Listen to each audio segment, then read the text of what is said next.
Pain heals. Chicks dig scars. Glory lasts forever.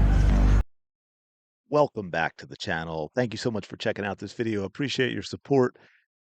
Hope you're having a fantastic day. Shout out to the 19. Heartbreak in Indiana.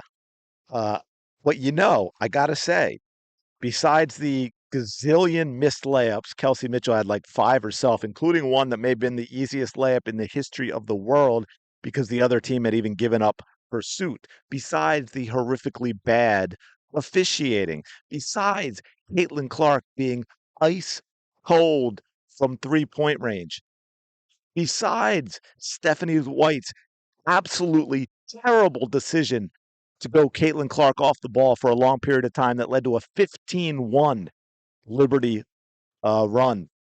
Besides Stephanie White, correct me if I'm wrong, but I believe the Fever had a challenge at the end. Besides not challenge that obvious offensive foul by Sabrina Ionescu on the winning play. Besides all of that, this game, for me, in terms of how I'd feel as a fan watching, I feel a million times better with this loss than I do with the Atlanta Dream win. This looked like a team that can contend. They've got stuff to clean up, no doubt about it. And we'll get to that because I should have added, besides the absolutely terrible defense that led to players so easily wide open under the basket on switches. They didn't seem they'd have any idea how to switch, when to switch, who was switching. Besides all of that, they lost this game on a terrible call. And all the other stuff. But my point being, this came down to the wire against the defending champs who got better in the offseason. They have a better roster than they did last year. This Indiana Fever team is a team that's going to be exciting. This is a team that's going to beat top teams. This is a team that can contend for a title because all those things that I just named aren't going to be happening all the time. They're going to figure out the defense. They're going to figure out, especially when they have this game on film now, they're going to, because I guarantee you other teams are looking at it. They're going to look at this film and they're going to figure out how to make those switches and those rotations better than they are right now. So that's going to improve. Caitlin Clark is not going to go. She ended up making a couple, but she's not going to go. What was she, 0 for 8 before she made one? Do I have that right? She ended up 2 for 12, I think 0 for 8 or 0 for 9 before she made one. That's not going to happen that often. Look, they're going to cut down on the missed layups, though I know that's been a theme, but I think there were more today than any other game. Kelsey Mitchell missed at least 5. I'm not exaggerating that. And a couple of them were tough, right? Like I get that. There are tough ones. Caitlin missed one too. It was a tough one. Should have dropped, but she did miss it, to be fair. Boston had a monster game, but you know what? She also missed a couple easy shots. We got to reduce that. But the big one for me on the layups was that Kelsey Mitchell breakaway. But with all that, they lose at the end on a bad call. This is a team you do not want to sleep on. If they make the appropriate changes, which we'll get into in a minute, I feel so much better after this loss than I did after that win. You've got Howard wasn't great. She got a little bit of foul trouble. I should say she wasn't great offensively. But you know what? Overall, I thought she played well. I thought she defended well. I thought she was aggressive, going after loose balls. So there's a lot of other things, obviously, than what we see in a box score with the shooting. And I think the 8 to 10 to 8 to 12 range for number of shots is appropriate for her. I mean, she grabbed 8 boards too in 19 minutes, folks. That's no small feat. They took 79 shots, which is an uptick, a little bit of an uptick from what they've been taking. I'd like to see this be a team that takes 80 plus shots a game. So it was a little more up tempo. If you watch the pregame, and I know I only got it out there like an hour and a half before the game, but I don't know if you haven't and you're interested, go check it out because a lot of the stuff that I was talking about happened. I even mentioned in that video about maybe it's better for Duana Bonner to not start, come off the bench. Maybe she's pressing a little bit in terms of what she feels she needs to bring to this team as a starter. And the offensive woes continue. 0 for 4, only 2 points. But in those 23 minutes, she did a lot of other good things. Again, grabbed 7 boards, couple assists, couple of steals, was a +9 in a game that was a 2-point loss. So she was a lot better. Lexie Hull got the start. She was phenomenal today, which was great to see. Lexie Hull in 26 minutes, 6 of 9, 2 of 2 from 3. 15 points, folks. And of course, her usual hustle and defense and all of that to disrupt the other teams. And what we saw from her, as you can see, the ratio, you look at her ratio in her career and last year, field goal attempts in the 2-point range versus three, it weights to threes. Now she's got 9 shots, only 2 of them were threes. She's showing that versatility in her offensive game that she had at Stanford that we didn't really get a chance to see in Indiana. You're seeing that a little more. I think she's got a little more confidence in herself on the court and her position with this team, and she's taking players off the dribble. She's got a really nice midi jump shot, right? And I don't mean just the mid range. I mean an actual jump shot, which so few players have. She gets up off the ground. She's got the ball above her head. She takes the release point is at the peak of her jump. Absolutely fantastic to see. And again, Caitlin Clark, Elsie Mitchell, neither one of them shot great again. Mitchell 2 of 7 from 3, Clark 2 of 12, Mitchell 6 of 16 overall, and 5 of them were missed layups. 5 missed layups, 5 missed threes from Kelsey, right? She did pick up 4 assists and 3 steals. Caitlin Clark's not going to shoot 2 for 12 from 3-point range often, right? That means she was 4 for 7 from 2, which is pretty good. 10 assists, could have been 16, 17, 18 assists, and grabbed 5 rebounds. And she was a +6, right? Your pluses were, I think, Bonner and Clark were your only 2 pluses for the team. So they played really well. I would have, Dantas only got 4 minutes, which was odd. I thought she played some good defense when she was in there in the post, and the Fever really struggled defensively, not necessarily in straight up 1v1 in terms of mismatches, but the Liberty were making some I wouldn't even call them pick and rolls, just setting picks that were getting. It seemed like the Fever weren't sure who was supposed to take the play. When were they supposed to switch? When were they were supposed to go under the pick or over the pick or shade themselves defensively and play gaps? It just seemed over and over again the Liberty were getting wide open under the basket on basic picks. Um, okay, I never want to hear about off ball again. Please, I don't want to hear about it. Now, I think interestingly enough, most of my viewers and listeners, and thank you, are kind of get that and they're understanding that, but I still see other places a whole lot of, well, we're experimenting and Stephanie White's awesome and the off the ball is going to allow them to do this, this, this. No, no. Now, to be fair, when Sophie Cunningham's bringing up the ball, I don't have a problem with that. And what you did see a little more of, except in that stretch that I'm talking about where the Liberty went on a 15-1 run, I saw a little more of when like Sophie was bringing it up. The first action was a pick off the ball for Caitlin Clark to get the ball and then run from there, as opposed to Caitlin Clark going and setting picks for other people. And again, you see when Caitlin Clark has the ball a lot, the offense is a completely different animal. Please do not watch this game, watch the previous Atlanta game, and tell me Caitlin Clark should be off the ball. She absolutely should not be off the ball. And again, for those who are going to get extreme, it doesn't mean there aren't times when she is off the ball. There aren't times when she runs other players. Again, she took 19 shots. The team took 79. Okay, she's not taking off the ball. The more she has the ball, the more she opens up other things. Why do you think? And I do have a couple clips to go over, but why do you think Aliyah Boston was 12 of 19, 27 points, 13 rebounds? Why do you think that was? She was awesome today.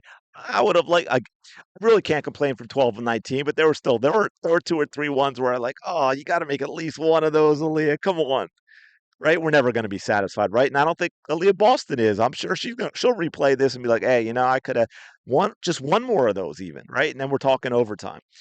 But here's the thing on that, okay? And you can run lots of other things off of this.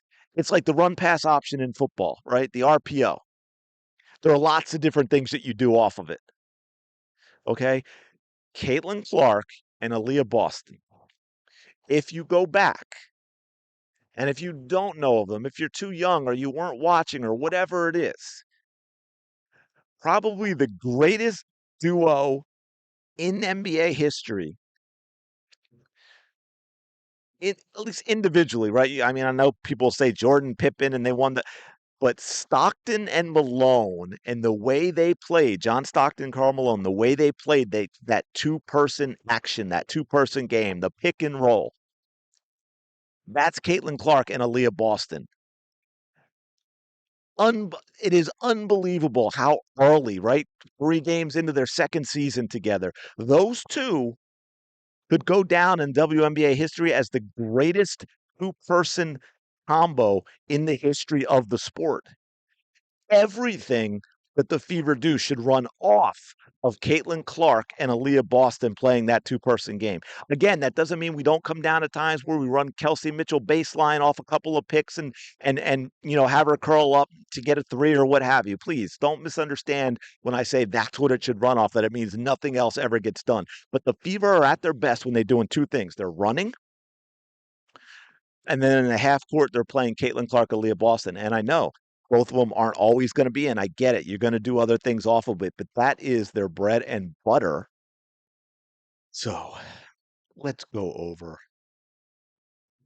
a couple of some plays. But first, I want to show this because this is just interesting in light of the Chicago Sky game and all the brouhaha and the WNBA's witch hunt. I'm sorry, investigation of which we've still heard nothing because there is nothing to hear. They will not come out and apologize. But this was basically the same exact foul, again, from Caitlin Clark, right? She's going to prevent the easy bucket and make them shoot the line, right? Now you can say, oh, maybe there was a little more contact or what have you, but that is the same foul. The only difference is her opponent didn't flail herself all over the ground and then get up like she's I don't even know, but tough girl, whatever you want to call her, just get like bullies, man. Anyway, I'm just saying, there's the play right there, basically the same play. And there was nothing from this. There was nothing from this because everyone knows it was a basketball foul. Now, here is the thing, and this is wild. I want to show this one, but I got this going for way too long. Although I think we see it at the beginning. Okay, so end of the third quarter, right? End of the third quarter. Fever have the ball down under the basket.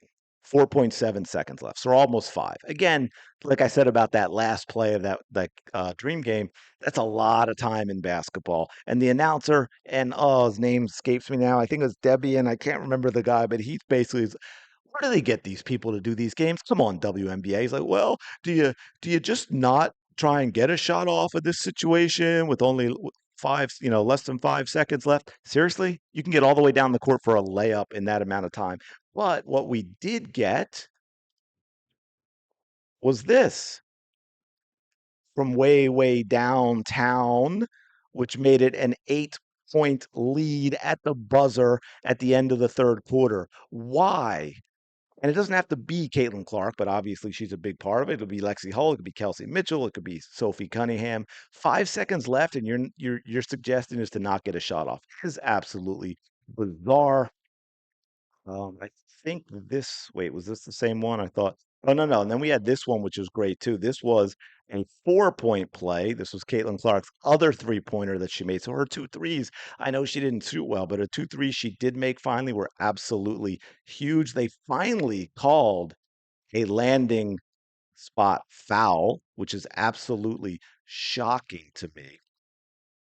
And then we're going to show this real quick, just as an example. It's one I could find, but this is kind of how the day went with the officiating in general. How this is not, this is, see, that's WNBA basketball, folks. I'm surprised they called anything, but yeah, they called this on Sophie Cunningham. Brandon Stewart doesn't have the ball. She just runs her right over, runs her right over like it's a completely different sport. And yes, they called that on Sophie Cunningham. The refereeing was terrible. If I could find it, if I can find it later and do it in another video just to show you the Sabrina Enescu free throws that won this game at the end, horrifically bad call. Lexie Hull straight up. She's not anywhere near Sabrina to get contact. Sabrina goes to the basket on the left side and takes a step and throws her body to the right into Lexie Hull. That is supposed to be an offensive foul, but they did not call it that way.